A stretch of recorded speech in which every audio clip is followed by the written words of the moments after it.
Hello, and welcome to Scuttlebutt, the War Movie Review Podcast. We're happy to have you with us as we take a look at films from the dawn of cinema to today. We aim to provide a raw and unapologetic review of each film's cinematography, historical accuracy, and delivery. In the process of analysis, certain details will be revealed. These spoilers are only divulged to ensure a fair assessment of each film. We head back to Southeast Asia this week with Uwe Bolls' 2008 Vietnam War epic, 1968 Tunnel Rats. As always, I'm joined by Mike A. Hey. Mike B. Yeah. And Nate. I never knew a movie could give me ligma. My God. Lick your balls? Ligma what, dude? Lick my cock. Seriously. Like, fucking. It's not a fucking epic. I rebuke you on that one. I rebuke you in the name of all that is filmmaking. It is not anywhere near an epic. So you don't think this is an epic? I do not think this is an epic. I think it's an epic piece of shit. I would say it's an epic fail. Yeah. You don't wanna Epic, call it yeah, out. yeah. This movie sucks flapping donkey dick. It's terrible. There are different ranges of. Let's just take a second to ruminate on that. Yep. Goose Fraba. Goose Fraba. Fucking flappy donkey dick. I haven't heard That's that what it is, in Nate. for so long, dude. Yeah. Yeah. This Oh my brings God. me back to high school. Oh, What, the dick or the flap? both. Shut up, Brian. It's all about the fupa. Yeah, it's all about the fat upper penis area, you know, like The gunt. yeah. Cunts. Good. So this is the part where Brian would say, "What do you guys think?" I already did. Oh, you did? And I already told you. This is the part where Michael has to know what part of the podcast we're in. Shut the fuck up. That's what this movie does to you. It makes you stupid. Michael, you gotta get in the tunnel, okay? I love. Nate's losing it, man. I love it when the movie's Here comes bad. Teguchi. When the movie's bad, we all have a very short fuse of how much poking we can do to each other. And Yeah, Michael, just like, "Shut the fuck Michael's up." always like 0 to 100 on like the wall when he's pissed. He's like, yeah, shut up. Is that how it goes? Yeah, but it's really funny. But Hey. I'll keep like I'm sorry that the MG42s were on Omaha, okay, and you know all that other shit. I'll keep that at bay, all right, even though it's real. Go light on the MG42s this morning. Yeah. What about Gandhi? God damn it. That's the one that triggers Nate right Revenge. No, I got a better one. It only triggers me because I have work to do at that point, but that's fine. That's what I mean. That's So fine. keep it up, You I'll just just gave me keep work to saying it. do. It's fine. I got a better one. Don't worry. Oh, I know you got one. I know what your go-to is. What? God damn it. Yeah. I was bored one day when I was driving, and I thought of a rhyme of like 7 of them, and I can't remember it. Go Sorry, for it. It's all No, good. I can't remember it. When I do, I will. It's literally gonna be on a. It was like- it's gonna be like a. And something else. It actually had a nice ring to it. Oh my fucking god. That Woo! that's gonna be. You know what? I will. You know what? I will. I will not cut all that. I will literally bleep every single individual word so that you Okay. can enjoy that, and it's all in. It's just Not hell. a continuous Every beep word- either. No. That's no. what he's saying. Beep. It's like Morse code. and The Morse beep. code of racist slurs. In Morse code, it translates to "This movie's a piece of shit." No, you forgot the second long dash. Fucking god. Who's going first? Thank you. We're not even Thank there you, yet. Mike. I will go first so I can get past do that. this. Yeah. So I didn't think this could ever happen. I didn't think a movie could be this biblically bad. I don't think this could ever happen. It is an absolute steaming pile of garbage that I can't believe was even greenlit for an actual release on fucking sci-fi Telemundo fucking bullshit, whatever the backdoor theater launch this ever fucking had in its life. But it shouldn't have even happened. This is probably the worst movie I have seen. There's one movie that I would consider possibly worse, but I've only seen it once, and it was almost 15 years ago. I think it's called Pathfinders which is a movie filmed on like tripods. That's a World War II like airborne movie. That might be the only movie that possibly could be worse, but it could be better at this point because, oh my god, this movie's a steaming pile of fucking dog shit, and I never want to see it again. It's worse than Hyena Road. We have a new top lower leader. I will forever say that anything is better than fucking Tunnel Rats. Hyena Road's now done. It's retired. Fucking Tunnel Rats takes its place. I never want to fucking hear this movie again, but I have to talk about it for the next goddamn hour at least. So, I am in disbelief that this is even a movie, to be brutally honest. I don't know what the goal was. I don't know what the point was. None of the characters develop. None of the characters make sense, and they all fucking die by the time you get to know either one of them. And it makes absolutely no sense. It just seems like it kind of reminds me of like a horror movie where it's just random shit going on for no reason other than just, it's gruesome. And that's the way I felt with this movie. It absolutely holds nothing. There's no support. And I was gonna come on here like super angry and pissed off, but I'm just like disappointed. Like I'm a disappointed father. Like, you just suck. You're just not redeemable. You just fucking just go away. Leave me alone. You suck. Like, that's it. When a father's disappointed, it's much better. It's much worse than saying, I'm mad at you. It's because there's nothing else for you to do. You fully disappoint me to the end of the world, and I'll never think of anything more of you. So fine, bye, see ya. This movie is dog shit, and I'm just so in disbelief. I never believed a movie could be this bad, and then when Brian told me for years that this is probably one of the worst movies he's ever seen, I didn't fucking believe him. And now I'm sorry. I take any disbelief out of this. This is probably the worst movie I've ever seen. And I've seen a lot. So, I think the only thing I could say, and then I'll end my intro, is that at least, because I have a whole talking point I want to go into, but we'll do that after the intros, is that at least some of the cinematography is okay. I thought some of it, like one or two shots, were interesting, but there is a certain realm in like those late 2000 movies, especially indies, where I don't know why, but they want to film like the widest in the history of the world. But I don't mean like a wide shot. I mean like it's a shot that shouldn't be that wide. There shouldn't be that much negative space within the shot. And I don't know what it is. Like Saints and Soldiers has that too. A bit. Yeah. It's that era of filmmaking. I don't know why. It's just so wide for no reason. And I think the only thing it could possibly be, it would be like because they spent so much time in the tunnels, but it's just wide. Anyway, that's my rant on that. We'll get into that later. But I don't know what else to say. This movie fucking sucks. It's really fucking bad. Anyway, Brian, go. Yeah. Instead of commenting on it as a whole that we'll get into, I'll comment on one thing. Name tapes. It's really hard to fuck up name tapes in a movie. It's literally like a guy's name that's sewn on to a piece of, like material that's sewn on to a uniform. And every single name tape you see in this movie is a different color. Some are light green. Some are just green. Some are neon green. Some are dark green.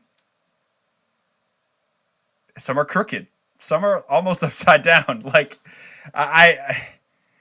yeah. So if you can't get everyone's name right on their uniform that everyone has to wear, then how are you going to get the rest of it right? I'll start it off pretty simple with 2 points.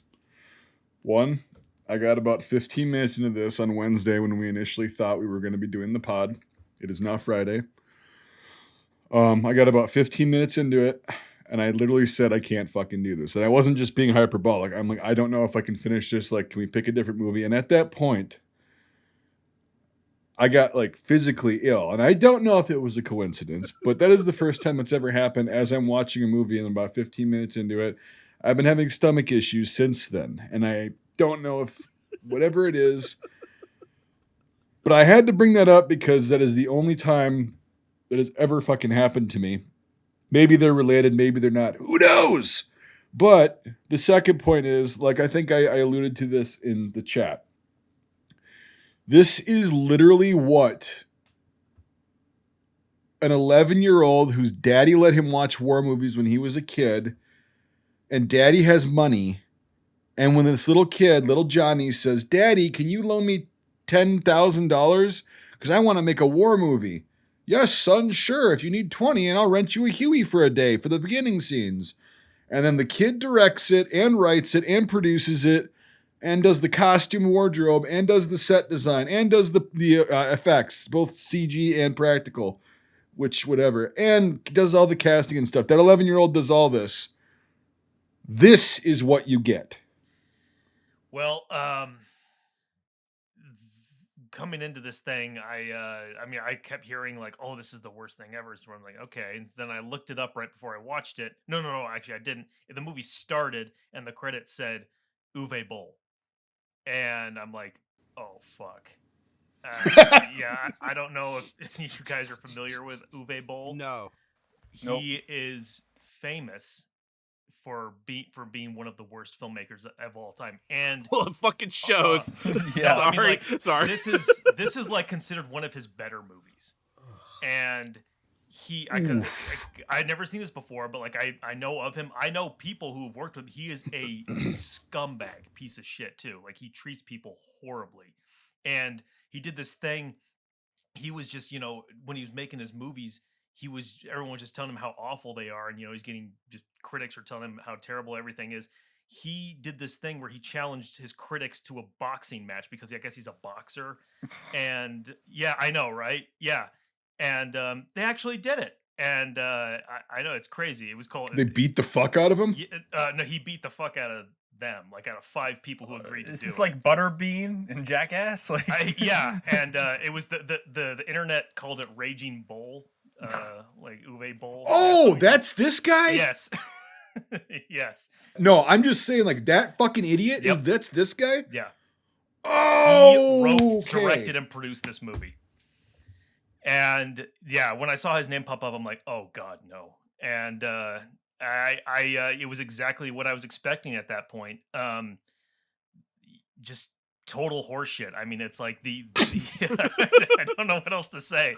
I mean, yeah, it's an Uwe Boll film. That's what it is. Like, I mean, there's the 4-star, 3-star, 2-star, 1-star, -star Uwe Boll film, and that's where we are with this one. You can tell it's not based on any goddamn thing other than what this guy or he has seen in Vietnam War films when he was younger or something. Horrible acting, unfortunately. I don't mean to throw actors under the bus, but the actors in this were terrible. And he actually got a goal. Uwe Boll got a goal. What was it called? The Golden Raspberry Award for worst director when this came out. And so, Well deserved. Well deserved. Well deserved. This movie is pure torture to sit through. Yes. That's my opening. I never. We've gone through intros, so I'm going to open the floor. But I have never thought that in the history of this fucking world that I would continue to live in, that fucking Hyena Road would be fucking dethroned. There is no goddamn, no way. And I was. We're living in a simulation, that's why. The fucking Agent Smith doubled down on me and fucking made my life an existent hell for an hour and a half and said, nope, get fucked, because we're going to torture you. And sucked. I'm doing the same thing I do with Hyena Row, where I can't think past my brain thoughts because I just get angry at the fact that I endured this fucking piece of shit for longer than I did. It's that, and it's also like there's so much awfulness to it that not everything can fit through the filter of your brain. To where it's like, what's wrong with this movie? I'm like, there's too much stuff to go through. There's too much stuff happening, and like I'll say this as an editor and an amateur cinematographer.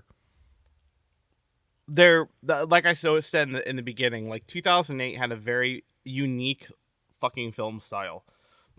Like 2007 till about 2010, like the weird indie war films. If we put it into like a block, Saints and Soldiers, this, a few other ones are kind of like lower budget.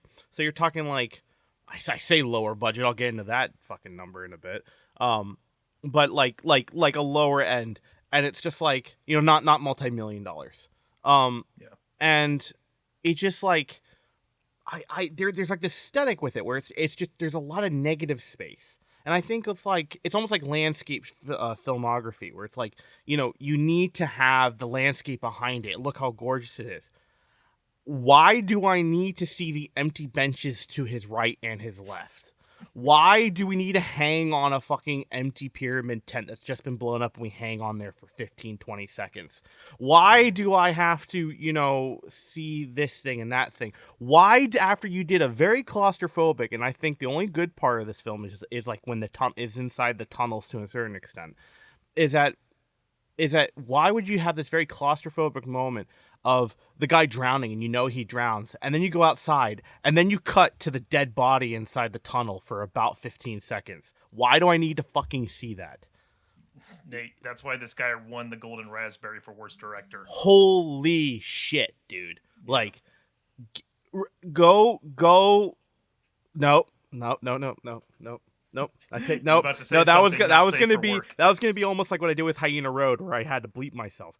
Like, nah. Like it just is. It's so fucking biblically bad, and I don't know why choices were made when they were.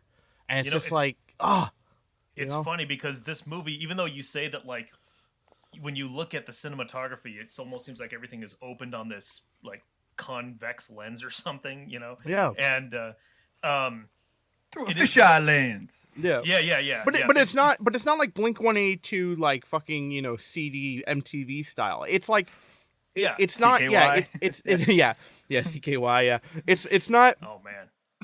Right? It's not like that. It's more like if you have a standard shot. And then if you saw extras or vehicles, that'd be the thing. There's literally nothing in these spaces. It's like the raw footage. So to put in an example of this, it's like sometimes when I get projects in, the raw is used to capture the shot, and a camera operator does a pretty damn good job of framing the shot. Sometimes it's just a little too wide. Sometimes it's a little too tight. But if it's wide enough, it's like you can frame in post, and you can kind of get like a little bit more centralized in your shot placement and stuff like that. This was non-existent in this film. It's like whatever was the raw, and it just threw me for a loop every fucking single time. And then again, I think that comes down to the editing and all that kind of stuff. I didn't even see who edited it, but again, it's like I did not think something could rival fucking Hyena Road. I think Hyena Road, then the only thing Hyena Road does worse is just bad sets. But, this was bad sets, interesting shot locations, but just bad everything. And it just, at least Hyena Road, I laughed. I didn't laugh at this. Right. Thank you for bringing that up. Yep. It's funny, though, that you say that because, the way it's shot, the battle scenes, everything in it, it seems so small. It seems like it was filmed in someone's backyard, the base, and then the play, they walk, I don't know, 5 feet, and there's the tunnel right there, it seems. And it's like, and what is even the plot of this fucking thing? Just to go explore this tunnel? Well, I think the property that we shot the documentary on was bigger than the property they used for this. I guarantee you it was. Yeah. And Willie used a quarter of it. To put it in layman's terms, we were on 300 acres. We probably only used 25 at the most, if that. They probably used about 5. Yeah. Yeah, 2. Yeah, you're probably right. Yeah. Because I was thinking about the trailers and all that shit, so that might take up space. Or what do you call it? Watching this, I didn't look into it at all, but I get a feeling this was shot in the northwest of the United States. I'll do it right now. I didn't even look that up either. Because the shot where the Huey's flying through that canyon and everything, I'm like, it looks like the Pacific Northwest. But there's palms. Yeah, there are palms. Yeah, palm what is shots, interesting though. Yeah. It looks like northern Florida to me, or like Mississippi, or like southern, kind of that region of Alabama. That valley, because that cliff, that could Well, be. they definitely something weren't in Georgia. fucking Vietnam, because I swear to God, those Vietnam actors sounded like the most Americanized Vietnamese I think I've ever heard in my life. Boo, Yeah, boo. like yeah. It's like, what the fuck, dude? People that have heard real Vietnamese, it sounds very tonal. Mike, that was really good. That was Sync that up with the footage of the guy. Yeah, he speaks Americanese, so you know. I just like Mike's absolutely right. Not to even try to do the accent and embarrass myself. It literally sounds like that. Like every syllable is like that. In our first Vietnam War project, Mike B is the Vietnamese coordinator. Oh, well, no. Well, I'd still do a better job than this fucking clown. Oh, my God. We already have your audition recording, so we're all set. Yeah. Boo. God Wait, damn. it just says on It's like Wikipedia. the noise that a claymore kills you. Hold on. Brian, hold on. I want you to hear what I'm about to read. Wikipedia says it's a 2008 German-Canadian war suspense film. Yes. Yeah. Uwe Bolls German. Oh, he's German? He's Okay. a German, yeah. Oh, so they shoot it in Canada? Uwe Bolls German, and he lives in Canada. There's no Where in palms Canada? in Canada. Yeah, right.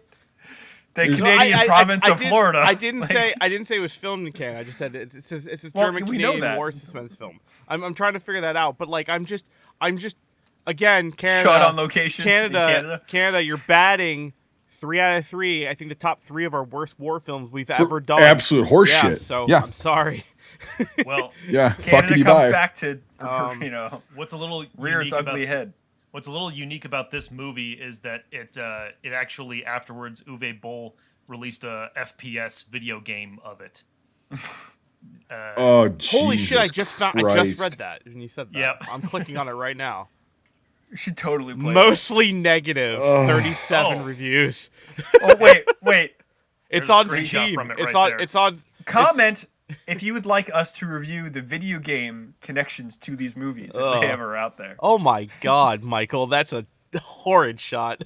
That's a It screenshot looks from like the original Viet Cong game, which was fucking awesome, by the way. Yeah. For Xbox? But like Yeah. some Minecraft kid made it. Again, it's like It's a Minecraft mod. It's $20, Yeah. by the way. 20 fucking. I wouldn't pay 20 cents for that piece of shit.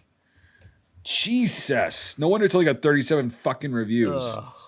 It's got This guy's a fucking It's idiot. got a Metascore critic of 30. You know, Uwe Boll's gonna come back now and challenge us all to a boxing match. Cool. I'll just pull out a gun and shoot him. That's how we do it in America. It's gonna be like Indiana Jones. That's exactly what I'm saying. You want to try and do your whole fucking I'm just gonna go bam. How's that? I win. You lose. Good day, sir. And then that will be a footnote on the very end of the Wikipedia page for this movie. No, for the official record, I'm not threatening anybody. I'm just making a joke. We're having fun here. It's fun. You know, Comedy show, We're having a comedy good show. time. Ha, ha. Yeah. Jesus Christ. This. Fuck the German Canadians. No. So Brian, while Nathaniel there is looking up the fucking location and all that shit, I'm gonna talk to you about something you said in your intro. The name tapes. Oh my God. Like, Is that what you found the most egregious, or was that something you found egregious? well, listen. Usually, I try to get a page of notes for all these films just to talk about things, you know, and also like and they're not all bad. I have a section that's Right. good notes and a section that's not. And before I'll preface it with this: I did like the fact that they had CS gas in this movie, and that they don't call it tear gas or anything else. I thought that was interesting because not a lot of Vietnam War movies show that. But then again, a broken clock is right twice a day. So that being said, I aim for like a page notes, right? Like probably 20, 30 things. I got 4. Oh, And not because there's a lot good and a lot bad with this movie, but because there comes a point where like, you can't keep track of anything. well, you're oversaturated. You know, it's like That's when, what yeah. it's that's like what I when mean. you're 7 years old and you go to Disney World. You know, oh my God, there's so much to do at Disney World. Gonna ride Magic Kingdom, gonna do that, whatever. But I can't focus on one thing because it's there, you know. And it's like a hair. It's a cunt line away or cunt hair away. There you go, Nate. From being so bad it's good. Like, it's almost to the Room category, but it's still so bad, it's just a horrible piece of shit. So anyway, yes. Or like drinking yourself sober, but you actually die of alcohol poisoning before you get to that point. Exactly. That's yeah, what this movie is. You know, like Fear and Loathing in Las Vegas, Yeah. the movie, but in Vietnam. Not in Vietnam, but Fear and Loathing in Vietnam. just to roll up. You know, I saw a lot of things, but you know, sometimes the mind can only grasp onto one event in trauma, and that's what I remember. Like the girl in the red dress from you know, The Matrix. Like sometimes you latch onto one thing. It's like, well, you know, that's the crooked, different threads, and you know, the 14th time I saw it, it's like, wow, I think I could put on better name tapes. I think my dog could put on better name tapes. My blind dog could put on better name tapes. Those were shirts you get like at a market. Those they weren't even close to being uniforms. The They were post-war like, OG 107s too. Like I've seen those before. They're the ones like made for cadets. no, they're and not. everything. No, those are not even military. If you look really close, they've got like The knockoff, like there's Velcro on the pants pockets. I didn't see that. That's funny. They're just cargo. Here's the pants. thing: is I only noticed so many things too. That's why I said earlier, I'm like, for the trivia, it'd be fun if you said, "Hey, name one thing Mike missed that was wrong," because there's so fucking many. I started going, I don't care anymore. I don't give a fuck. I couldn't. I stopped. I couldn't pick anything because I was just getting angry. The first note that I wrote was, "What the fuck, Ninja Kong?" When the black helmeted clad black bandana covered, Viet Cong soldier walks out of the woods, crushed by the fucking killdozer helmet, like that fucking was just on there. You know, it's just like, what the fuck. quickly followed by a field phone in a fucking tunnel. Well, like, Yeah, because they to dress this movie up, they I got my 400 feet of fucking wire here. You know, it's like to dress the movie up, they raided a surplus store. You know, it doesn't matter if it's accurate or not. It's just get what we can get. By the way, they did. speaking of raiding a surplus store, this might answer your question. On the filming location, South Africa. Oh yeah, it's super cheap to film in South Africa. Dave Huey's there What too. in the fuck? Yeah, that's what I found. German production in South Africa. I found two websites. That's the only two that even stayed where the filming location was, and both of them said South Africa. Who knows if that's true? But It probably is. A lot of like really low budget movies are made in South Africa, especially with it being 2008 when this probably was filmed, I would Yeah. believe that. Yeah. This is the reason the financial crisis happened. Getting everybody there is a shitload of money. I don't care if it's cheap to actually film there. Like, did you see the amount of cast and crew? What do you mean? It's only $3,000 per person. Yeah, fucking A. I mean, It's where you hire local. that opening shot might have been like some other thing that was done. Yeah, like either bought or what? What are you laughing at? Brian just made a fucking joke that. Well, it's I actually, you know got. what you do in film? You hire local. Like 20% of the crew you bring with you because they're important. And then the rest of it's just filler, you know? Right. Yeah. It's like, and whoever you can't find good in that area. you know? Okay, I have to read you something. They found a great Hobie Cho Chi Men in South Africa. Sorry. He did a interview in 2008, July 21st of 2008. And it says, we hired young upcoming LA-based actors who were willing to endure a military boot camp. Some of the actors' fathers had experienced the Vietnam War. All of the young actors were heavily involved in the filmmaking process. What does that mean? Oh my god, I was so fucking on the fucking head. It's all these kids' fantasies, and it's his fantasy, and it's whoever else's fantasy when they have absolutely no fucking clue about it. It's about the action that took place in the tunnels. Americans lost much of the war in the 260-kilometer tunnels.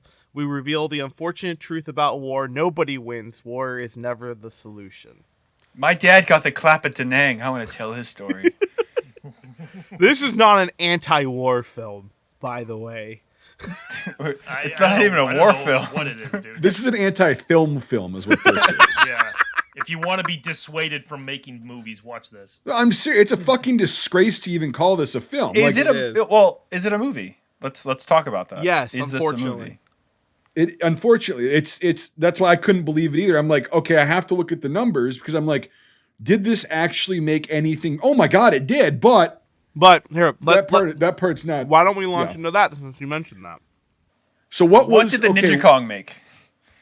Yeah, what was the budget? I just want to know the budget. $8 million. Holy my fuck! God. Oh, If I had $8 million, I could like solve world hunger. Would you guys love to know what, at least on IMDb's record of what the money they made? Would you guys like to know how much money they made? 14 million. I want to do a guessing game because you can't guess this. Maybe I can't because I already saw it. So Brian and Mike A, go. 14 million. You said 14. I'm gonna say 10. 10 million.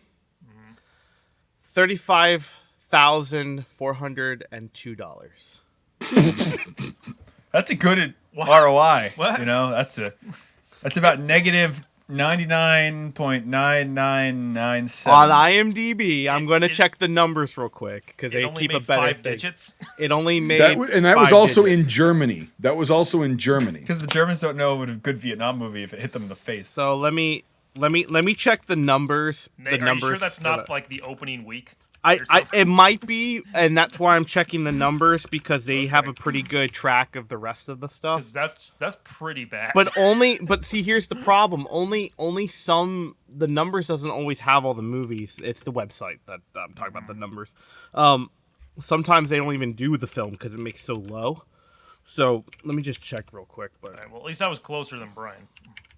yes, you were closer Yeah. than Brian, so you won. Brian had more faith Yeah. in Uwe Bolls than I did. I don't get to win the brand new GE electric fucking dishwasher. You know, you go further on the Price is Right than I do. Okay, so Box Office Mojo by IMDb Pro says worldwide opening it made 30, Drum roll, please. It made $33,795. Gross, it made $35,402. So Jesus not Christ! a whole. I'm not a big checking another thing, but that's the third one I've seen $35,000 as this total. Dude, gross that income. is fucking abysmally Whenever bad. you have numbers and like letters in a title, you know it's going to be bad. Like, Yeah. Well, that's the thing. unless it's a 2 or behind it. Well, but like, hold on. Sorry, Michael. Go ahead. I interrupted you. Well, I was just gonna say, like, what is the deal with the fucking title of this movie? 1968 Tunnel Rats? Like, ... Tunnel Rats. Like, yeah. I'm like, why is there a year in there? What is that? It's all like Sniper Special Ops. There's no colon, so it's Sniper Special Ops. If you called it like 2004 Sniper Special Ops, or something, it's like what? Probably still it's retarded. Yeah. it's probably Tunnel Rats was already taken, but also the fact they want to make it known that it's a Vietnam film. So what do you say? Tunnel Rats Yeah. in 1968.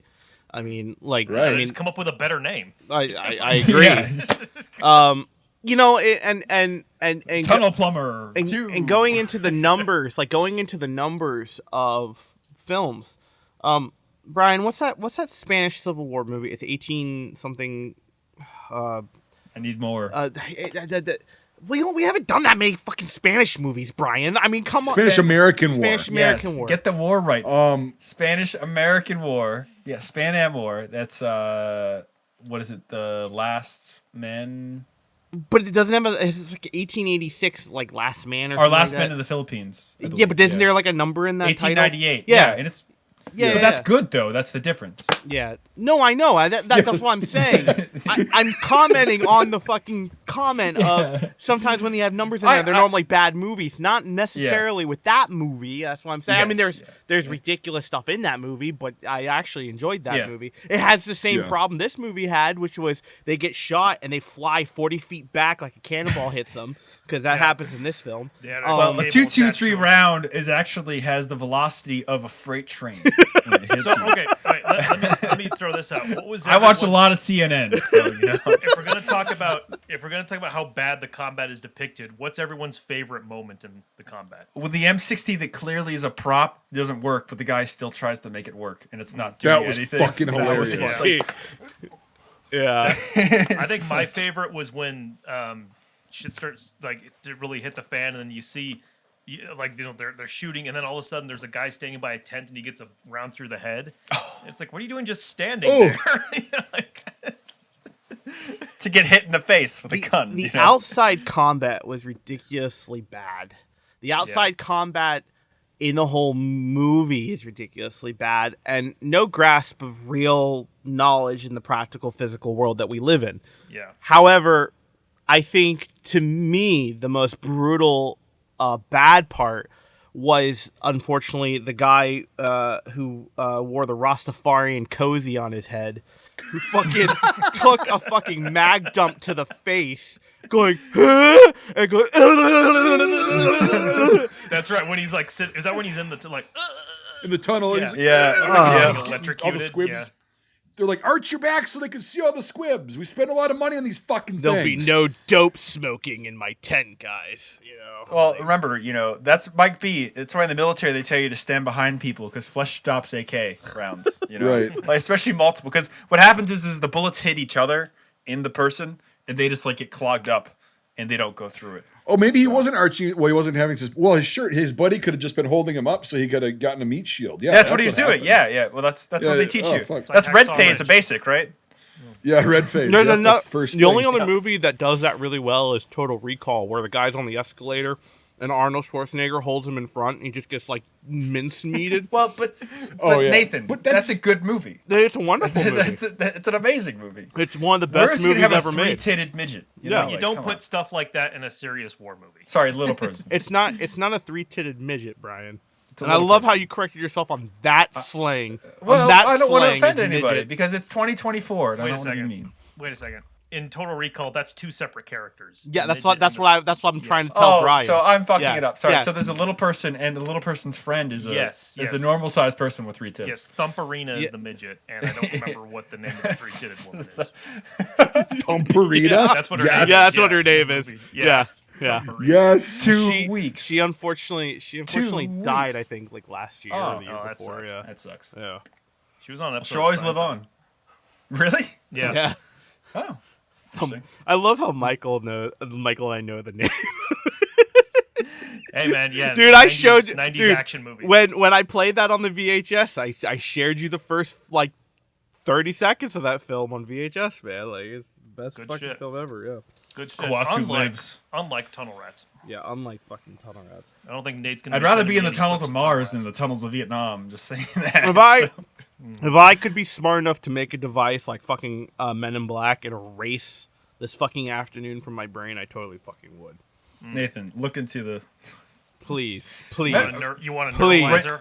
Please. random 90s neuralize moment. me now. I remember getting that toy and like it was either McDonald's or Burger King, like the Happy Meal. It was so cool. The like neuralizer? you push it up and it would like go up. I got it, and the very first thing I did was, I wonder if this will hurt my eyes, and I turned around on myself and clicked it. I was like, ah! Yeah, it's a laser.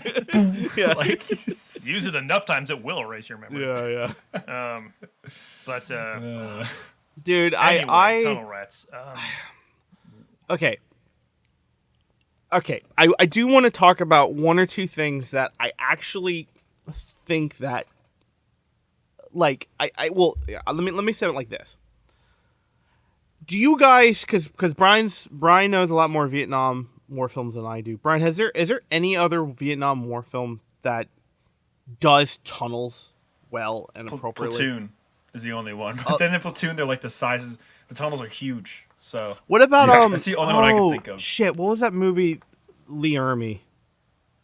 It wasn't. Well, there's a scene in Forrest Gump where they're like, "Gump, get in the tunnel," and they give him a No, I know. No, but Lee Ermey was in it, and he undoes that guy from like the chains. Firebase Gloria. Is that Firebase Gloria? Yeah. Oh! Yeah. That's like the only. If that's unfortunately the best interpretation of fucking I'd say that's tunnels better than in fucking. Vietnam. That's better than Platoon because Platoon is too big. Well, like so here's one thing I'm gonna say. I even said good things of sometimes of what Hyena Road did. There is one thing I wish this film could have done. I like the concept of the tunnels being an idea or a focal point of a problem.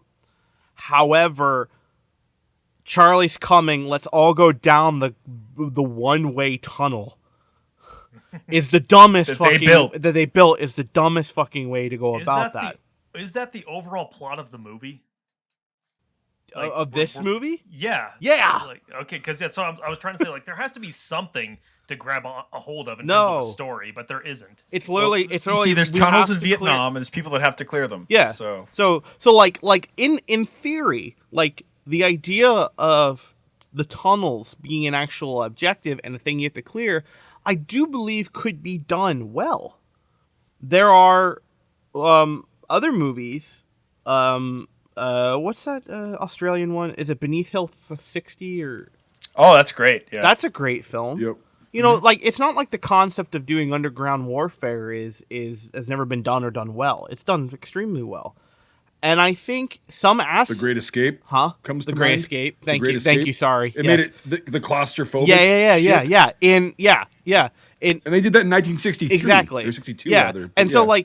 like I think there are some realms of this movie that are really interesting. Like, you know, the way they shot it. I liked it when they did the sideways shots of the tunnels, and I wish they did that the whole entire time.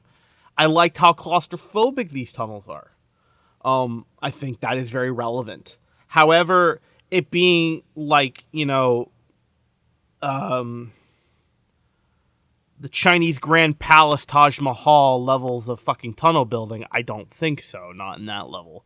And I think, you know, there are, and, you know, oh, I knocked back this fucking wooden wall and, oh, there's water! Like no. Yeah. Piss off. Bullshit. Yeah, like, this movie's dog shit. But the concept of underground tunnel infiltration, I think, has been done to a certain extent, but not in Vietnam. And I think it's definitely an opening for people, for a subject to be done well. However, this film does not do that, and it's fucking terrible. And I think it's a disappointment because I think the concept of it is great, but the whole execution's flawed. And, you know, I try to give people, you know, as we've been going through this, I've been trying to give lower budget films or lesser known films the chance because, you know, there are some really gold gems and some really good moments and ideas and shots and everything within these films. However, I think this film barely has one, if not any. And I think that's sad because I think the concept of this is really interesting, but the execution is just dog shit. But it's a you know, it's a good concept, but Uwe Boll made it. Exactly. So, Thank know, you. Yeah. Of course, yeah. it's gonna Yeah. be terrible. This is the guy who beat up his movie critics. Which I You thought know. was hilarious that he had a boxing scene. When that happened, I literally skipped it. I was like, this is bullshit. Yeah. Like, what? Anytime there's a boxing scene just thrown in randomly, like has been in other war films that have done it well. You're going to be happy? You're Again, going to be happy? yeah, let's do this. Also, who has boxing gloves out in the middle of a fucking fire or a jungle? Okay, let's get into that really quick. That base, that little like camp or whatever the fuck. Who the fuck thought that was a good idea? Uwe Boll. Who greenlit that? Uwe Boll. Yeah, well, it's a rhetorical question, that fucking idiot. It's like, dude, you don't. Anyway, I'm not even gonna spend more time on that. But that little jungle fire base type thing, again, he's conflating like you know, Full Metal Jacket, platoon shit with like when they're back at their fucking actual like Ku Chi, right? This is apparently supposed to take place there. That's a 25th ID's area. That's their operating hours. It's just north of Saigon. Oh my and shit. God. I just read something that made me laugh. Did you also like the 25th first ID patches? Right? don't So which one was it, call that a Brian? patch. No. That was The little some type of colored cloth. That's not a patch. That's Dude. That's like I don't know. Somebody was threw paint on their arms and then I'm said, just gonna say this: their costume designer, I can't even pronounce. I don't know if I'm gonna butcher this. I don't give a fuck. Dehantis Engelbrecht, right? Should again, we're all having a good time here. It's fun. Should be publicly drawn and fucking quartered if that was still a thing. Absolutely. You just did my Hyena Road blame game where This isn't a threat, but if it was. I said the cinematographer should be something I'm not going to say. Dude, this is some of in any movie I've seen. This is some of. I don't care about if it's a war movie, a rom-com, a fucking whatever, a horror movie. This is some of the worst costume design I've ever seen in my fucking life. Like, no, not one single fucking attempt was made at getting anything right. I mean, not a fucking thing was right. Everything was fucked. How was the equipment? Oh, Stop. You know, Let's just put leave another it there. can of worms. Yeah, I'll say this them too. both grown. When you look at what the budget was and how laughably, and at the time too, cheap Vietnam War gear is, like yeah. for probably $10,000, they Right. could have outfitted all the Americans to look With- the most amazing they Perfect. possibly could have ever, like, you know, down to personal effects in everyone's pockets and shit. Like, Vietnam traditionally, until about COVID, was the cheapest U.S. military decade to collect, besides real Cold War. And yeah, how? Well, I'm sure How that do you like they did or what was it? Full Metal Jacket in England, and they got that way more correct than this in South Africa. Like, World's you know, better. I'm sure that that $8 million went to a lot of it went to cocaine and hookers or whatever else. Well, 2/3 boxing of matches. all the budget goes towards stupid shit like logistics and lodging and all that. You know, and Flying cocaine and everyone to hookers South Africa is where that fucking $8 million went. By the way, Hey, are you swearing into the scouts? I'm holding my hand up because I want to talk about something on this interview I found. I do swear.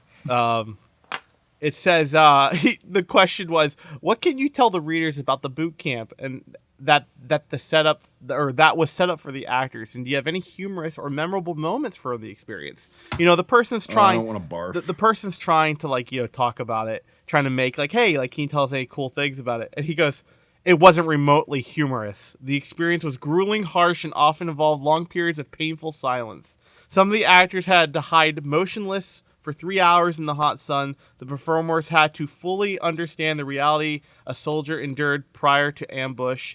Actors were forced to enter snake-infested swamps. Our stunt coordinator, Dan, Blood Diamond, in quotation marks, got bitten by a poisonous insect. He suffered an intense fever and nearly died. Don't hurt me, Mr. Bull.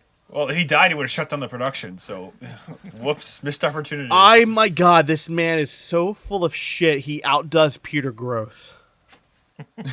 Or Paul Gross. Who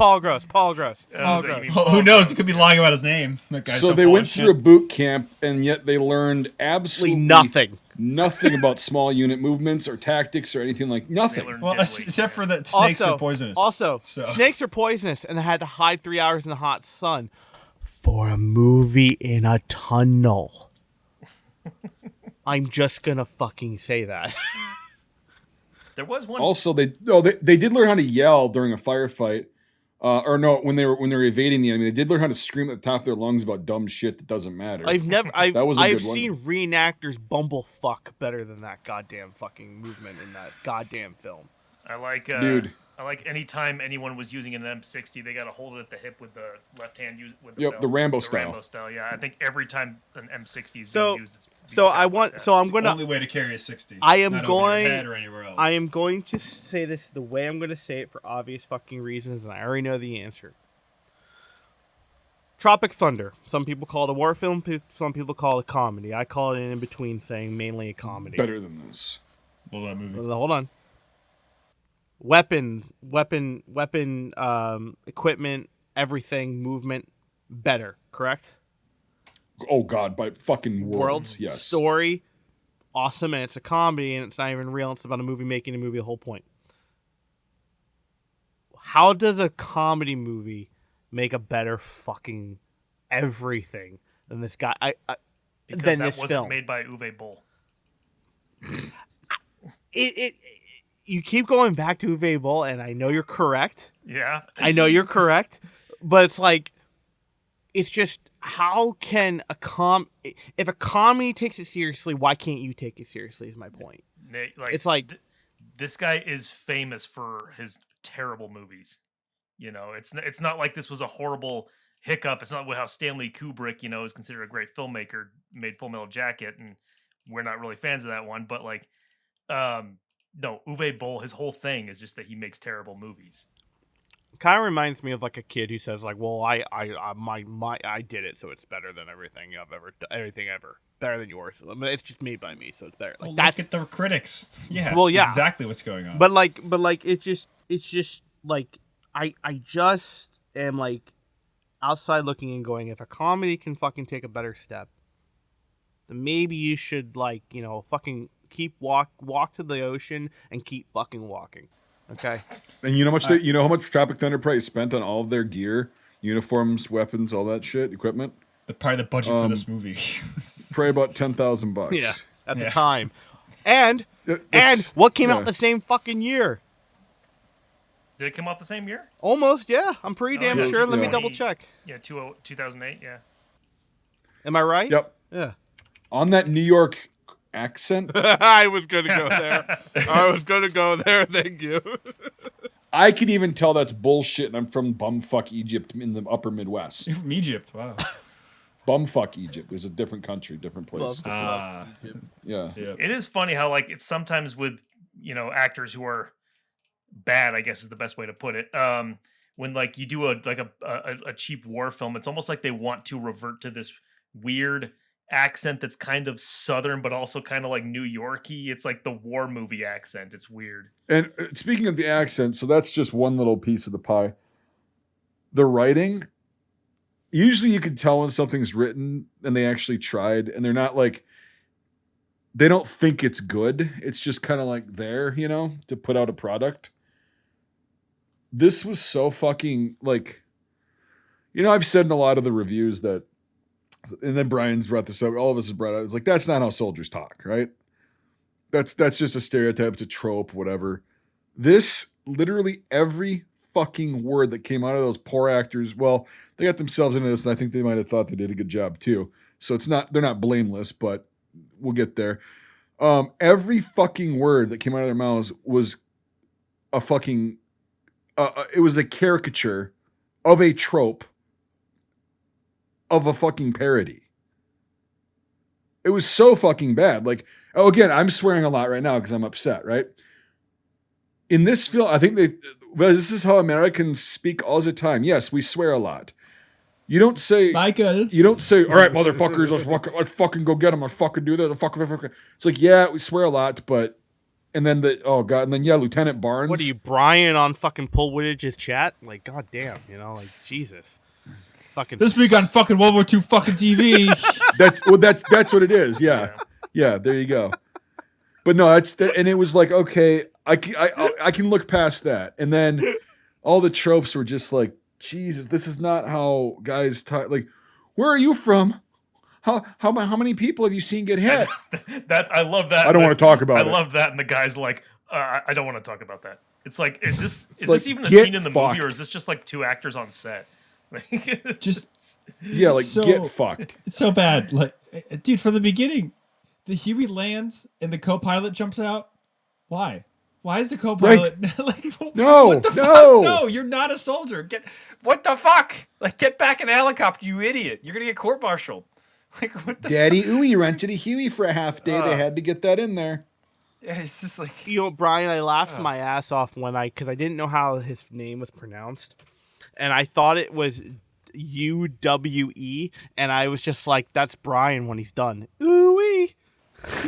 Mr. Poopy Butthole. Yeah. Ooh-wee. Get me outta I'm here. shocked No, you guys he haven't can heard get of fucked. Uwe Boll.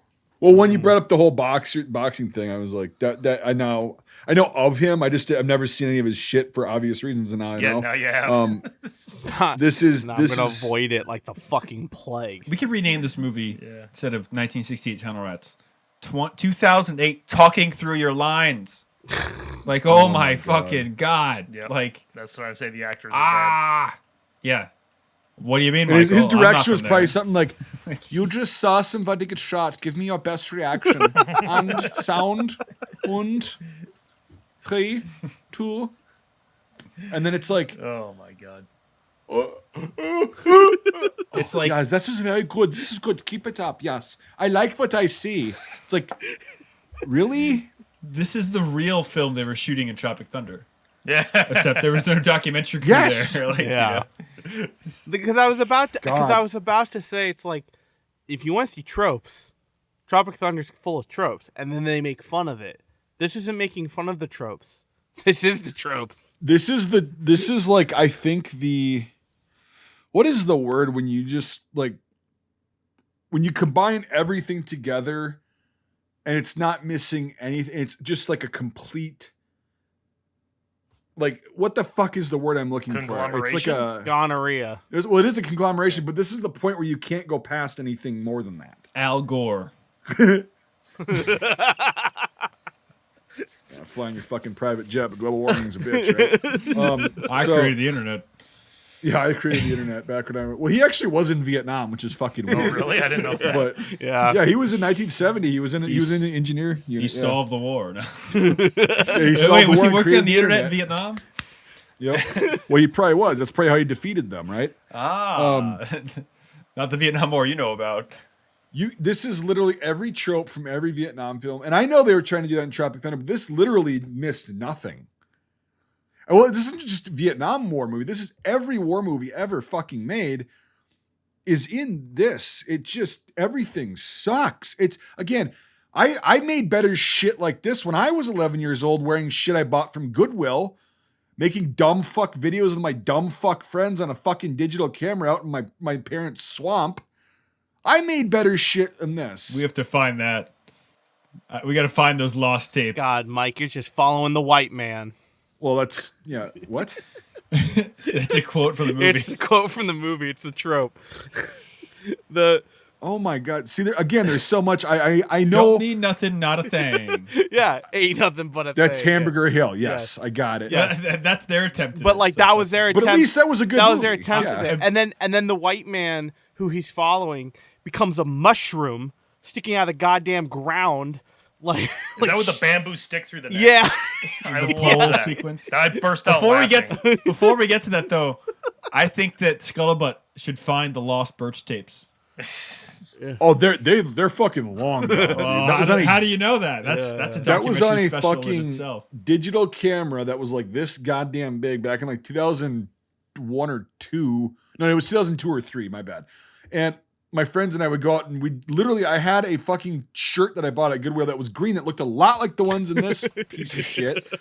And I put on a 7th ID patch, right? Because I thought the 7th ID was in Vietnam because the patch looked Well, cool. you did better research again, than they cool did. patch. So, yeah. This is what an 11-year-old brain thinks like, right? Uwe Bolls, This is what no. Right, yeah, he's a fucking idiot. Like, and then, okay, well, we all played, or all the cast members who, a lot of them had family members in Vietnam, they're probably Vietnam era veterans. One of those guys like, thank me for my service. You guys are entitled. You guys are the most entitled generation, but I never went to Vietnam, but thank you for my service. And look at my hat. And give me a free meal at Applebee's on Veterans Day.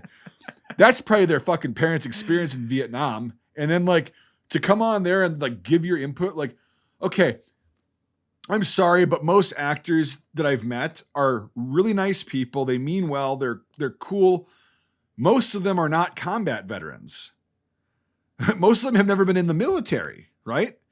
And that's not a prereq, but it is for something like this if you're going to be playing an advisory role. It really does help to go, that's actually not what we did. Even if you washed out week 3 of basic training, you still go, yeah, that's not what it's like. Right.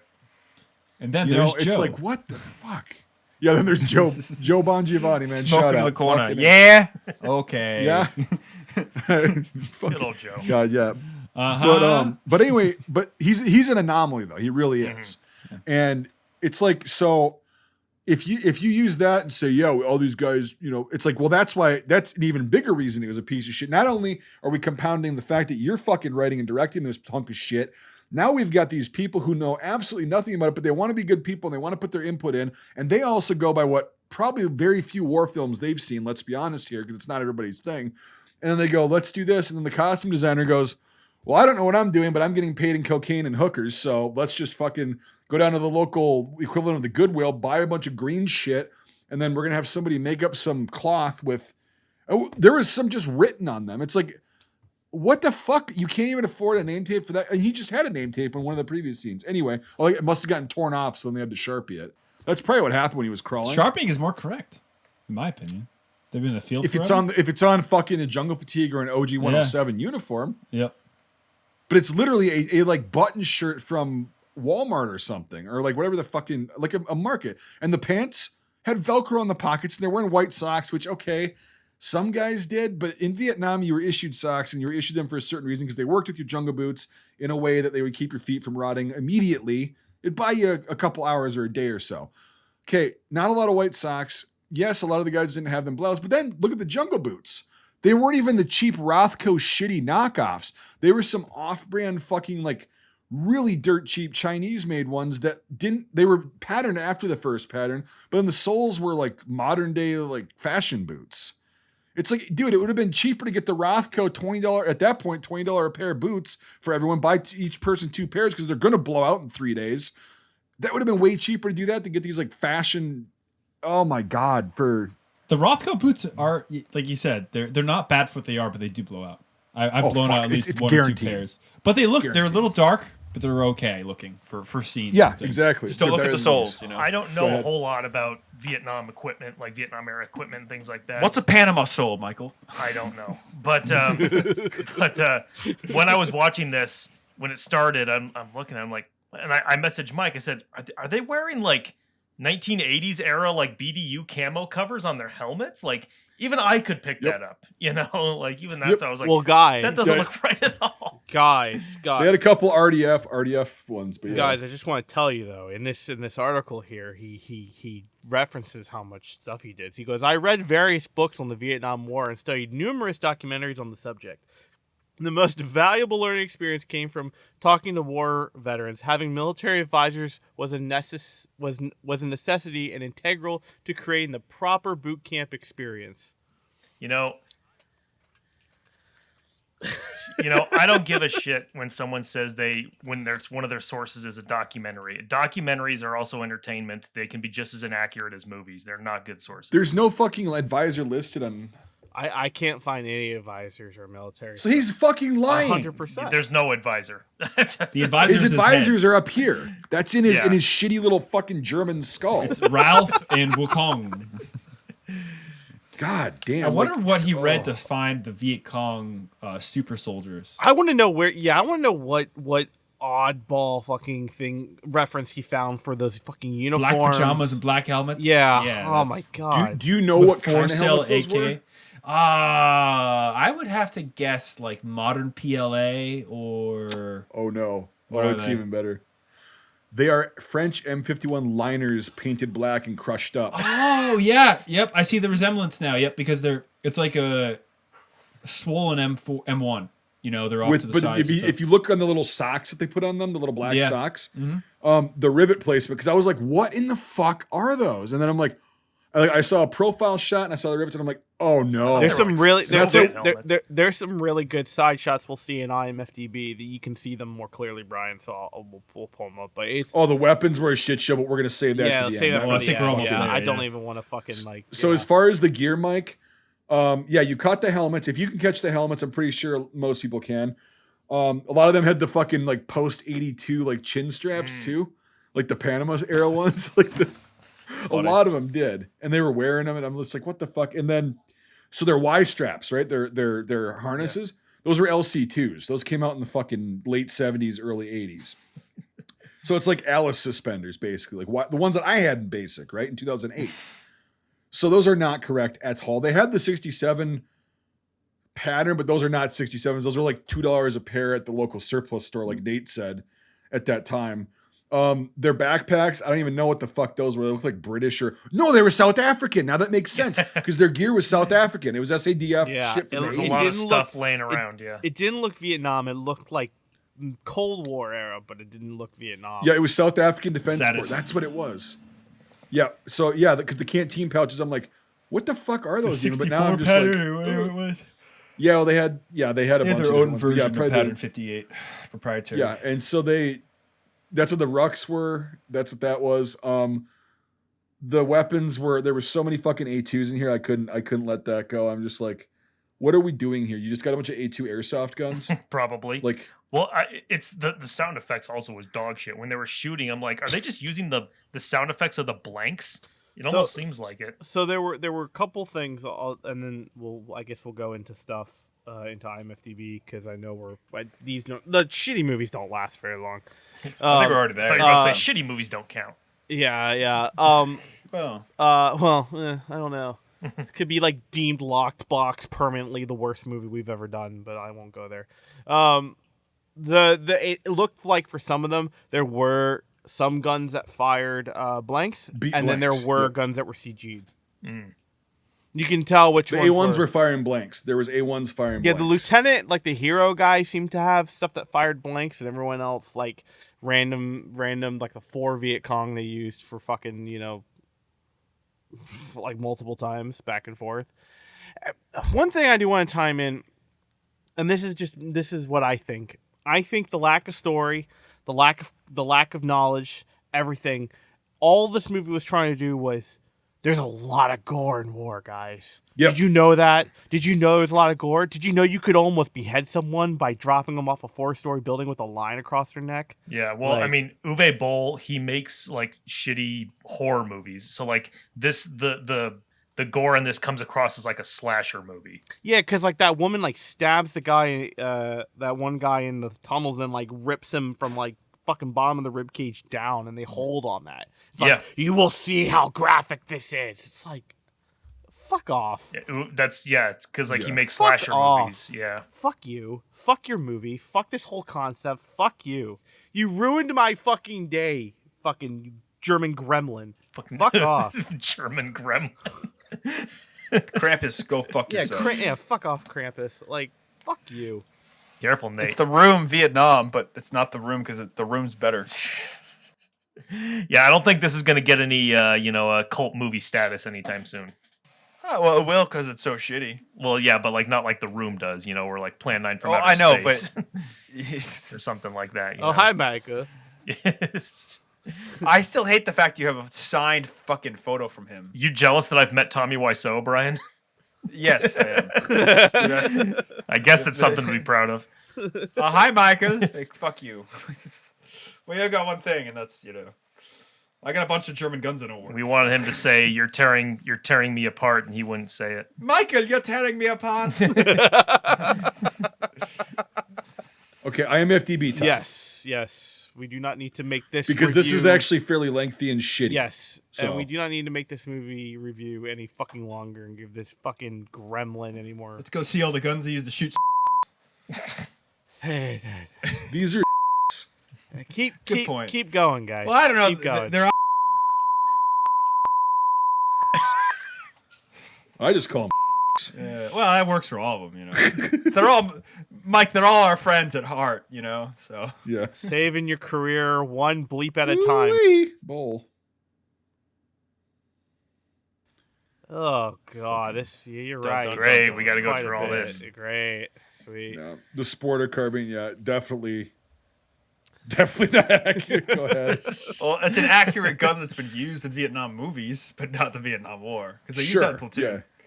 I know, because they didn't have, the Philippines. Oh, God, the sergeant who falls into punji sticks. Jesus, Nate. He's hardcore, man. I don't know what that is. It's like a vagina in a yellow cornfield. That's the patch. This guy made me think he was a ripped off version of the guy in Platoon who's in the sniper movies. I literally just said that already. Been calling him Lieutenant Barnes the whole fucking I thought that was time. really his name like in the movie. the covers are so bad. I literally feel like they took BDUs and cut up pants and made them into helmet covers because they don't fit at all. Like the photo That might have been what happened. Like, Go ahead. Well, his was supposed to be fucking. He had a big dent in the front of his fucking shell. But still, it's just. But yeah, this one's all torn up. They try to make it look like he's been there and done what that. in the fuck is up with his barrel? That's supposed to be an XM1772. But it's That's not. actually an E1 because it doesn't have the grenade launcher ring. Oh my God! This fucking movie gives me fucking ligma. Balls. Ligma cock. Jesus Christ. No. M16. I did like the inside of a Huey because it's a real Huey. The diamond, fucking pattern and shit. Yeah, again, he rented it for probably half a day and was like, "Come on, everybody, we got to get this going now. Now I want to ride in my chopper." With the painted helicopter blades and everything else, wrong coloring, but that's hard. Here's the co-pilot leaving. Yeah. Like deuces, I'm out. This movie fucking sucks. It's literally a period in a wheat field. That's the patch. A period in a wheat field. M16A1/XM16E1. That's not a fucking. My, Oh my god. What, RDF cover. what does it say? Yeah, there was RDF and then the standard. I love Woodland. RDF. It's- Don't get me wrong, but no. Yeah, but not correct for fucking Yeah. 1968. Brian, I think you're right. These are pants. They look like they just chopped up. Literally. Speaking Well, of no, that, the seam is in the right spot, so I would assume that they're Yeah, but covers. you could cut a pant leg like the same I know way. you could, but it'd be tough. Yeah. It'd be tough to get it to fit anywhere remotely like that. I'd have to see, are the buttonholes on there? Yeah, they are. That's a cover. Okay. speaking It's of just a really shittily applied Yeah. one. Like in the costume department shit the bed majorly on this one. Speaking of RDF, this week's sticker trivia is, what is RDF camouflage and what does it stand for? First person to message the Instagram or the Facebook with the correct answer will win this week's sticker. Mike knows this. Great Do you guys question. know what it means? I don't know what it means. No. Nate? No, I do not. Which was the last version of Erdl that they made with square pockets from 75 to...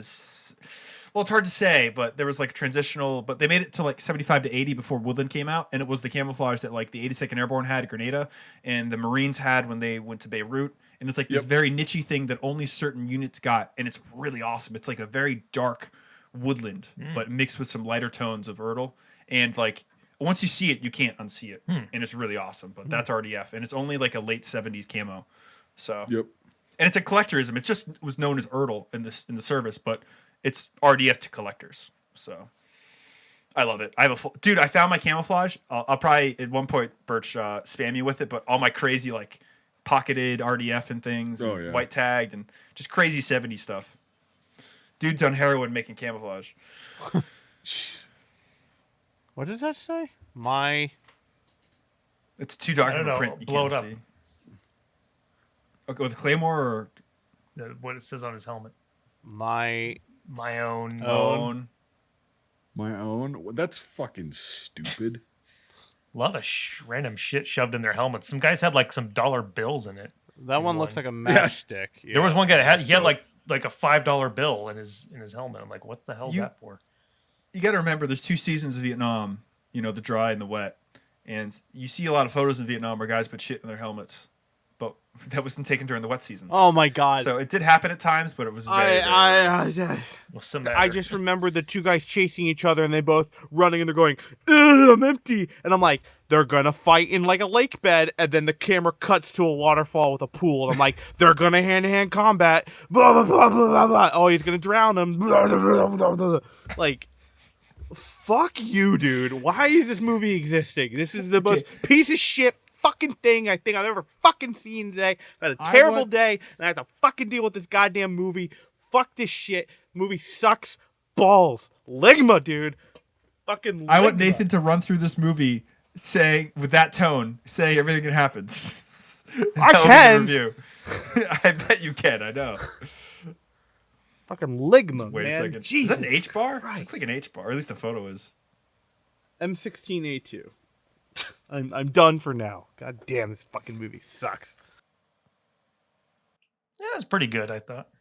No, I'm just kidding. I will. On a scale of 1 to... I'll kill you. I will fucking murder you. I'm gonna kill you. Just wait till you hear what Michael's score is this week. I'm gonna give this one a 6. You said, because you said the last week I'd never give anything a 9. A 9. It's gonna be something like that. I'm like, now you're dead. Yeah. I'm gonna get a message saying you're not on Scuttlebutt anymore. You've been voted off the island. Ugh, fucking hate this goddamn film. A Vector, yeah, because it's South African. Yeah, the R5s. Yeah. That was very common. Oh, Back in the day. I didn't see that. Yeah. It looked good, though, because I could barely Yeah, tell. I didn't tell. I couldn't tell. Ugh. There's that helmet. Is it every time it shows something, somebody's like, oh, ooh, oof. Ugh. It's just Yeah. a That's a visceral really, reaction. wow, that's really a fake AK. Yeah. It looks like it's the because like if you look at the picture's not that great. It's grainy. Oh yeah, you could see But the. you can see the the only thing gives away in profile on that the mag. It's in the mag in the middle here. Huh. Looks like they put did a- looks like they put a fake AK furniture on it. So Though they did a really good job yeah, even the barrels because even different. the '80s when they turned Valmets into AKs, like with Red Dawn, it's Yeah. very not good. but Oh, there's that's, your fucking do rag. ugh. What's up with that? Here you go, Mike. Yeah, it's a fucking sock on a. Dude, I didn't know It's these like a were vectors. Or not vectors, sorry, they are what the hell is it called? Oh, their version of the Galil. Valmet. Yeah, they're Valmets. They're Vector R5s. Or vectors. Is that so? So South Africa used the Valmet. I'm fucking it up, sorry. He's mixing them up. It's the Vector 5. Yeah. But it's like the 80s when they used to make the Valmets into AKs, like Yep. with Red Dawn. That looks really Yeah, good. I heard everything you guys said. Okay. I just couldn't fucking say I'm anything. very surprised. I didn't. From certain angles, that looks great. Obviously, now I know the mag is wrong and stuff, but that's I not- spotted the mag. I thought it was like a 5.56 version, which it is. Yeah, that's ends what up I was being, thinking. but- I thought it was gonna be like a 74 or whatever, but that's for a shitty movie. That's a really good mock-up. We've I have to seen say a that. lot worse of AK replacements. Well, that's the armorer that they paid who showed up, who has to be licensed and knows what he's doing. Right, But yeah. That's right. that's why there's a lot of AKs floating around South Africa too. Weird. This helmet. I I see It's the a hole in the crushed front. Yeah. 51. Yeah, it's a fucking. It's a literally crushed line. It's like a it probably got piece of- crushed during production. They just repainted Piece it. of cardboard. Yeah, pressed fiberglass. Early pressed fiberglass. So it's this not very scene, he like freaks out and goes like, and the other guy does. I'm like, it's gonna be a hand-to-hand combat scene. Here we go. Yep, that's when you know it. Yep. Oh, really? Um, It had a. Oh yeah. You can see it there. See. Ah, Super. That was worth it. califragilistic. that one. See, up. I mean, they did try. Shut up, Michael. They get an F for effort. See, a lot of care went into this movie. Shut up. Now it's my turn. Oh, Shut then now up. you're the one saying shut up. Yeah. You're the one at the end of his rope. Let's see if this is actually an M38 or if I'm an FTB got it wrong. Right there. That's a cut down M91. Zoom in on that fucker. That's not an Oh, is there a M38. better They photo? They fucked that up. All right, you see that? Yeah, Brian, Oh, you'll that's see that's a that. cut down straight 91. Yeah. That's what I mean. It's a Because cut look, down That's not even M91. 9130 though. Because look, yeah. see It's step the sights. step Yep. sights. Yeah. Right. Yeah. That's what I'm saying. It's a, which is fucking cool because that would have shown up Well, there. it's interesting to think how they got to South Africa. You know?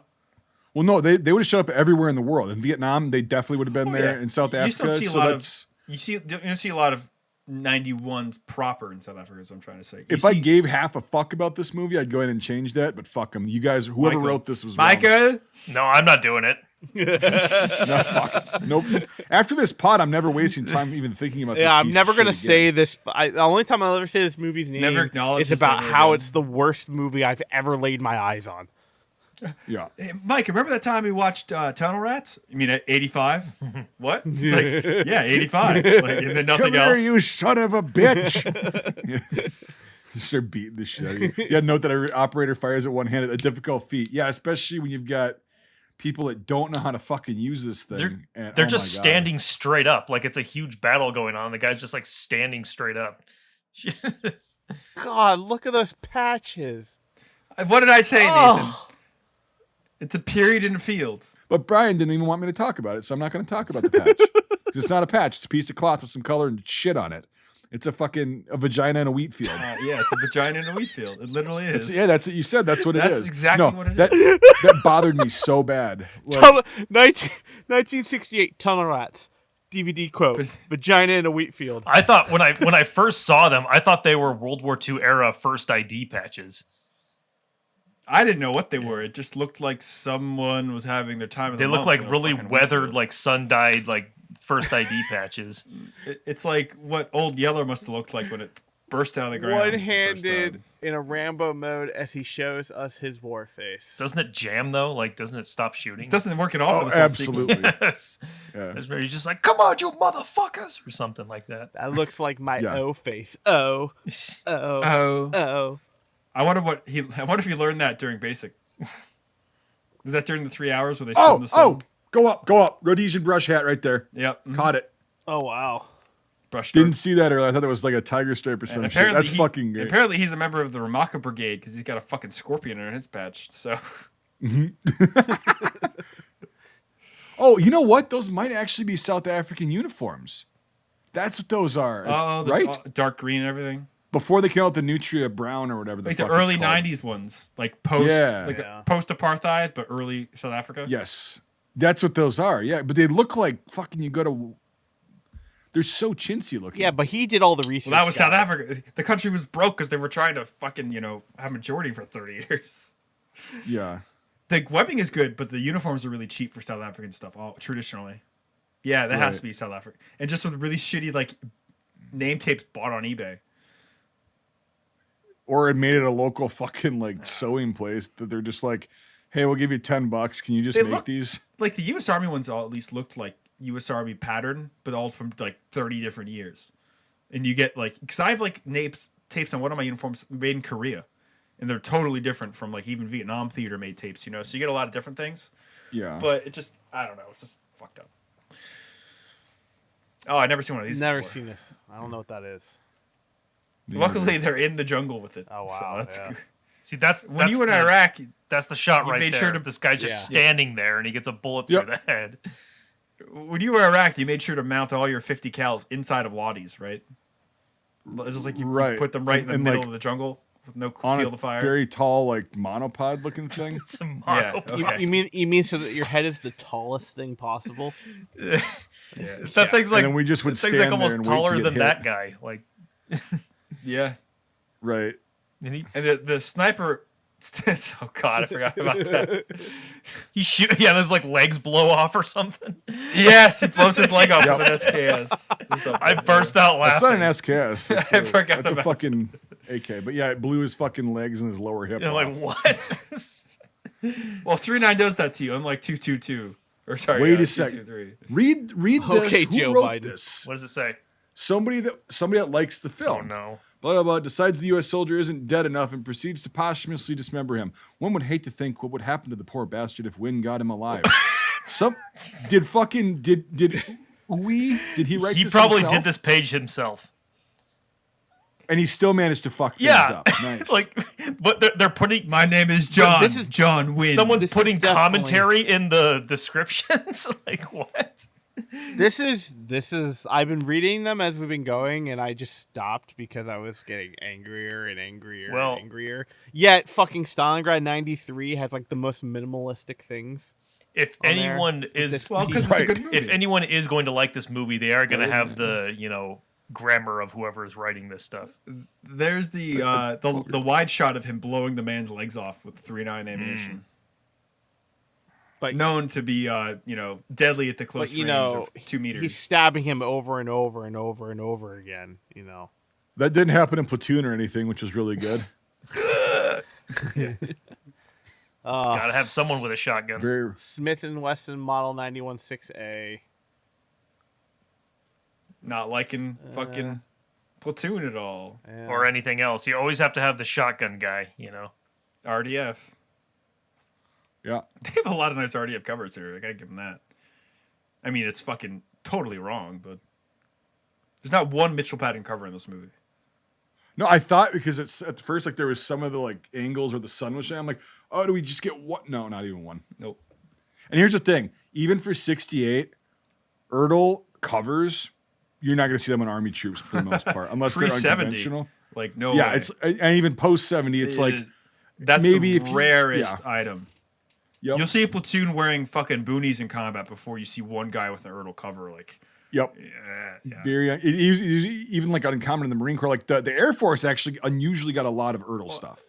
I have a funny story from a guy who's a Marine in Vietnam in '65. And long story short, they were going to this column, and all the vehicles ran into themselves because somebody stopped short.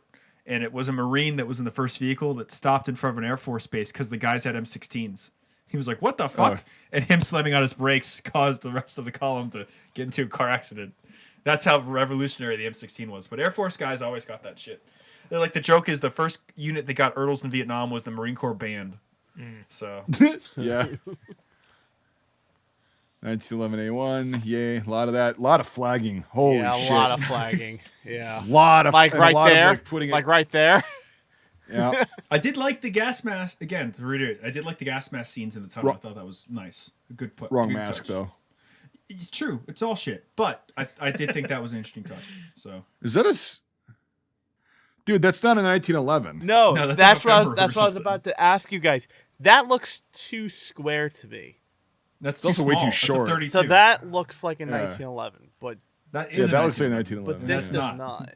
No, maybe like a 32 star. No, Model it B or is. something? No, it is. There's a step. No, There's a that's step not. though. There's a It step. looks like a BM, a 9mm BM. Yeah. That's an off-brand 1911 model. Oh, it's too square to be a It Star may not be BM, a though. U.S. government model, but it's. Yeah, it's a 1911 Oh, look how style. square that is. Yeah, It's something that's over in South Africa. yeah. It's a Kimber. It's a Zambia too. Kimber. I actually have a Kimber. First cunt division. And you inherited I did, it, right? yes. Yeah, that my point exactly. Yes. I didn't buy that thing. No, No because one buys people a under Kimber. the age of 75 don't buy Kimbers without Look being at trying that to be ironic. hand control. Yeah, great stuff. That's not gonna fly back and kick you in the fucking wrist or anything. Whenever I shoot someone, I make sure to go like this with my other hand. So at the claw, I like to call. Yeah, it. he's like. Oh, we're back with our boy. M79 grenade launcher. Everyone has a knife. And they're all wrong. Well, except for the M7, which they wouldn't be carrying up here because they're heavy as fuck with the scabbard. Oh, this so. flamethrower! Oh my What god! was the deal with that? What? Unknown. It's a South African modern flamethrower. Probably. I said that weird.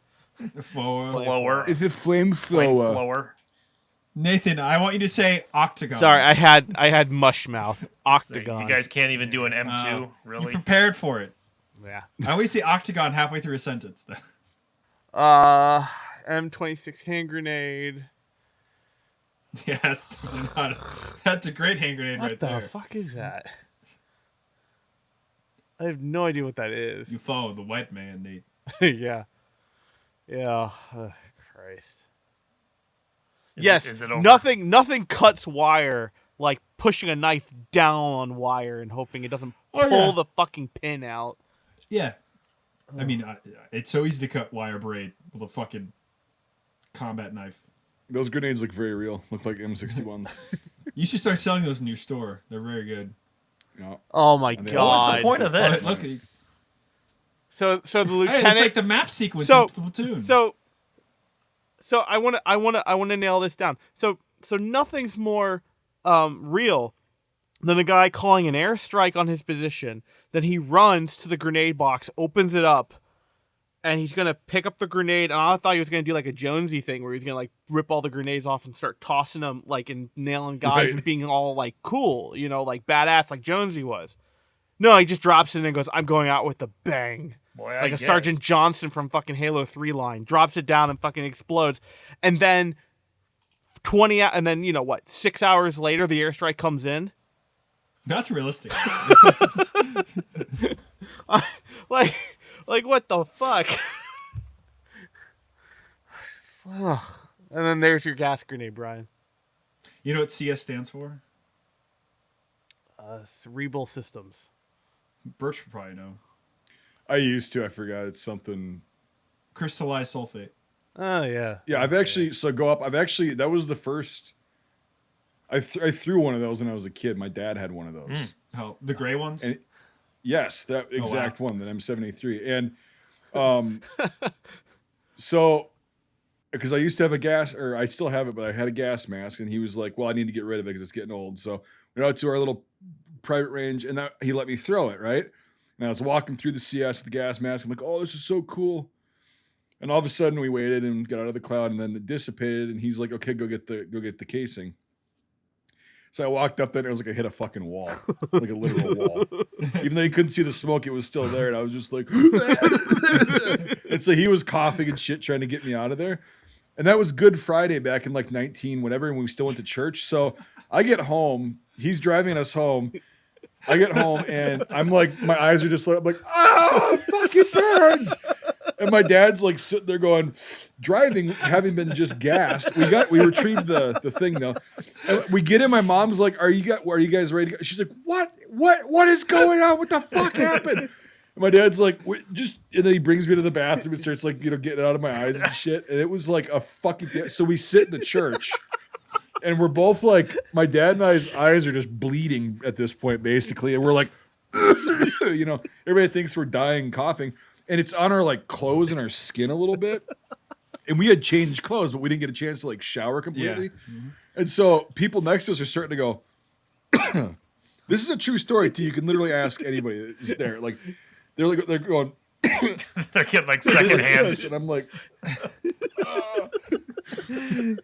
it was so fucked up. Just seeing that grenade because I haven't seen one since that day. So, Yeah. oh my god, Jog that memory. yeah. That's And funny. like, who's gonna believe that? But like, it was so fucking dumb of my dad. So stupid. That's a classic dad story. Yeah. Like, I gotta go get the kid. It's the kid. Oh, I gotta save you now. Ugh. But when we were in basic, I was like, I know what's coming.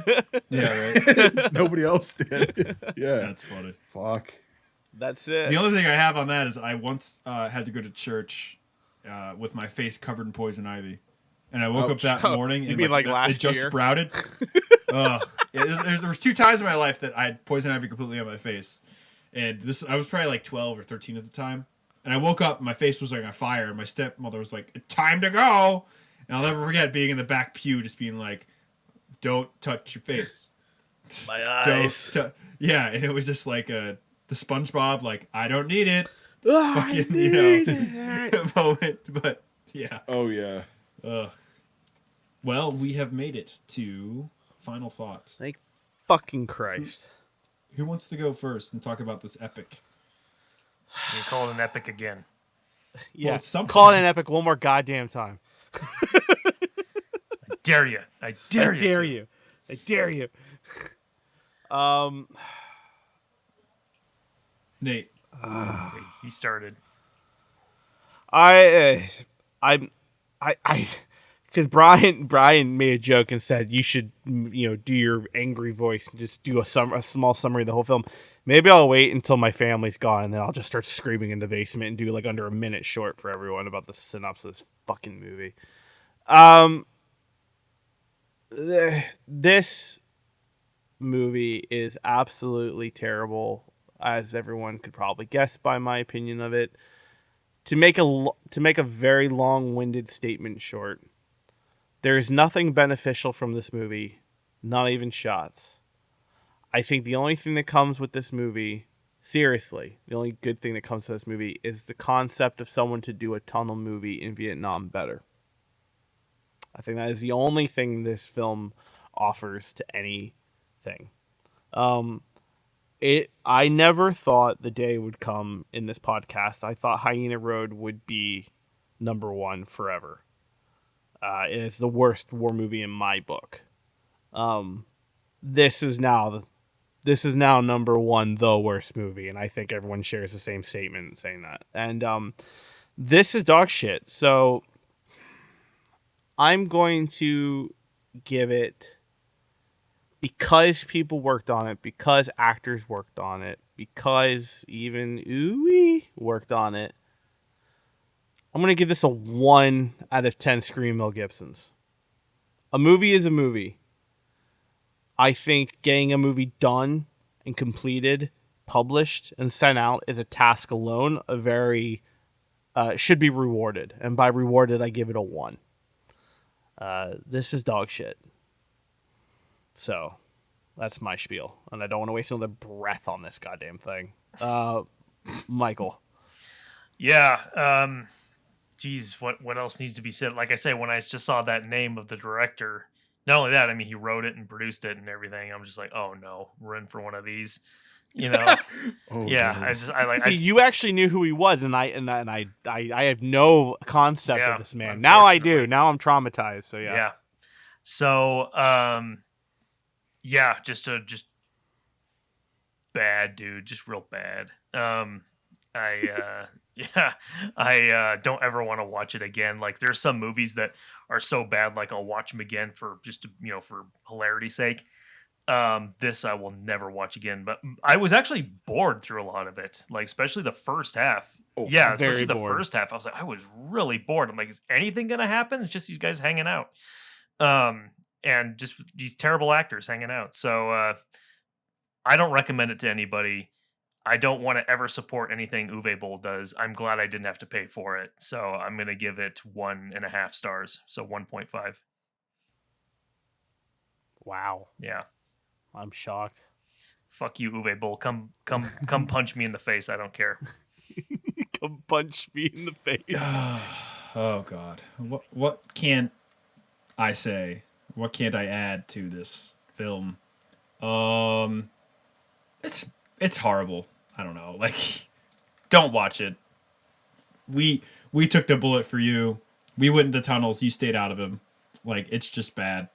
And even then, the ending is just so shitty. It doesn't make any sense. And it's just like, yeah, it would be more productive if you just put a bag over your head and just like, just breathe as deeply as you possibly could for as long as you possibly can. I think that's more entertaining than this movie.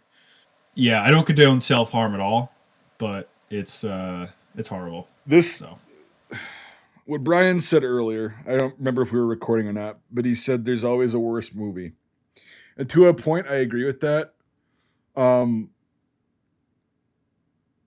As far as like an actual movie, a film that somebody spent $8 million fucking dollars on. And okay, whether that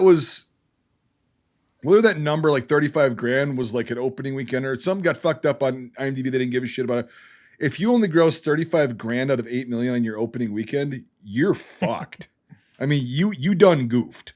That's not good at all. Like it's over.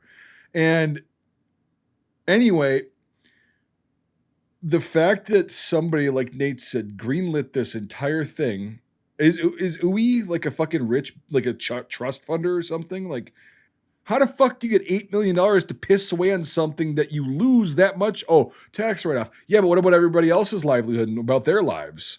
Oh, they already got paid. Doesn't matter. Still, like, what the fuck are you doing? Oh my God, he made a movie called Auschwitz. Yeah, I've heard of that. Oh, Never seen it. I'm not gonna. No, okay. Anyway, Mike, I'm sorry. We might have a band director on this channel. Mike, I just want to say one thing before you go, and I know what your thing is. Can we just make this pact right now while I have it in my man? Can all four of us agree right now that we will never watch another fucking Uwe fucking movie ever never again. Can we? I will literally say I'm done. I'm saying that. Can we It's not blanket happening. statement say that we will never watch another Uwe movie again? Yep. It's not for the lulls. It's for the piss. Like I just saw Auschwitz. 3.2. This is a 4.8. I'm not doing it. Holy fuck! On this week's episode of Auschwitz, can we blanket statement and just say this is just? Yeah, it's never. We're happening. never doing another one of his movies. This is on the blacklist. I can't. We're done with this. Anyway, Yeah. Mike, go ahead. I just want a blanket statement. So this is so fucking awful, and okay. My point was like, okay, this is an actual movie that got made and that had a lot of production and all that shit. To me, this is worse than 99% of like the fucking, again, 10-year-old, 11-year-old shorts that get on YouTube that are actually like, they're so cringy that I just kind of laugh at it. This is worse than that. I've never seen an actual movie this fucking bad before. I mean, I've seen Thanksgiving and Ginger Dead Man and all those kind of, good. They're supposed to be Shotgun. Yeah, Hobo with a Shotgun. Yes, I've seen that. Yeah, and it's like those are all better production-wise, story-wise, acting-wise, even though they were horse shit.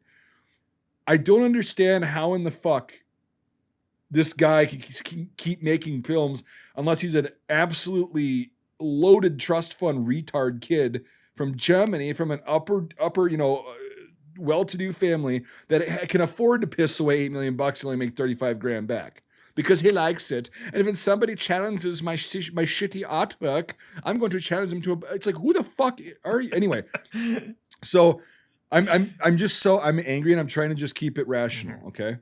Because I wasted some time on this. So anyway, the fact that all those factors in, I don't think that there is a worse actual movie out there. Now, that being said, I don't need to repeat or rehash or do any of that shit. I'm not going to go through details of the film because it's not worth it. That being said, if I could, I would give this a negative 3.5 to even out the score to 0. But would that be something that the rest of the podcast would disagree with? Because I haven't given my score yet, but I would do that. I would say you can't 0 to 10. I would say no negatives. I would say you can go from 0 to 10. You can even do a 0.1, Mike. 0.01. 0.01. I was thinking Because there's always room. That's legit. I was gonna go. That- I can block you, or I can do my own score, which is fine.